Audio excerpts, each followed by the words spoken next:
The old man at the forest gate just shook his head, a silent warning in his tired eyes. But we were young, weren't we? Invincible, me, Liam, and Chloe. We laughed it off, stepping onto the trail just as the sun began to bleed across the horizon. Karura Forest was beautiful at dusk, a tapestry of greens and golds. The air was warm, filled with the evening song of birds and the rustle of unseen creatures. We joked, took photos, and felt that familiar thrill of breaking a rule. The sign was clear: no entry after 6:30 p.m. It was almost 7. The first hour was perfect. The familiar dirt paths crunched under our boots, and the scent of eucalyptus filled our lungs. But as the last sliver of sun vanished, a change rippled through the trees. It wasn't just the darkness. It was a sudden, unnatural drop in temperature that made my breath miss. The path we were on, one we'd walked a dozen times, seemed to twist and narrow. The towering trees leaned in, their branches like skeletal fingers against the bruised purple sky. That's when we heard it. Footsteps, heavy, deliberate, crunching on the leaves just behind us. We'd spin around, flashlights cutting through the gloom, and find nothing. Just the empty, silent trail. We'd start walking again, and there it was, keeping pace with us. A cold knot of fear tightened in my stomach. Liam tried to laugh it off, blaming it on an echo, but his voice was thin. Chloe grabbed my arm, her knuckles white. Then, a new sound began, whispering, a soft sibilant hiss weaving through the trees, just on the edge of hearing.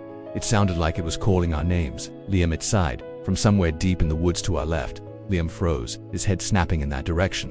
"Don't," I said, my voice barely a whisper. "It's just the wind." But it wasn't.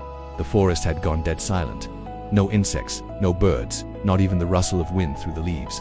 It was a suffocating, soundless void, broken only by that voice. "Liam." Over here it sounded like a woman, lost and afraid. Against our pleas, he took a step off the path. "I just want to see," he said, his eyes wide and vacant. He pushed through a thicket of ferns and was gone. We called his name, our shouts swallowed by the silence. There was no reply, no sound of him walking, nothing. He had simply vanished. Panic set in. Chloe was crying, her breath coming in ragged sobs. We pulled out our phones. No signal, of course. We started moving, stumbling through the dark, calling for Liam, our voices sounding small and pathetic. That's when we started seeing them, a tattered shirt hanging from a branch, a single worn-out shoe half buried in the mud, and the carvings on the trees, not names or dates, but strange spiral symbols and crude drawings of stick figures running from something tall and formless. They were warnings, remnants of others who had ignored the signs. Hours passed, midnight came and went. The whispering never stopped, sometimes calling for Liam, sometimes for Chloe, sometimes for me. We learned to ignore it, to block it out, focusing only on finding a way out. The forest seemed to actively work against us, the path shifting, leading us in circles. I realized the truth then. The forest didn't need walls or monsters to trap you. It just waited. It waited for you to give up, to accept that you were lost. That's when it owned you.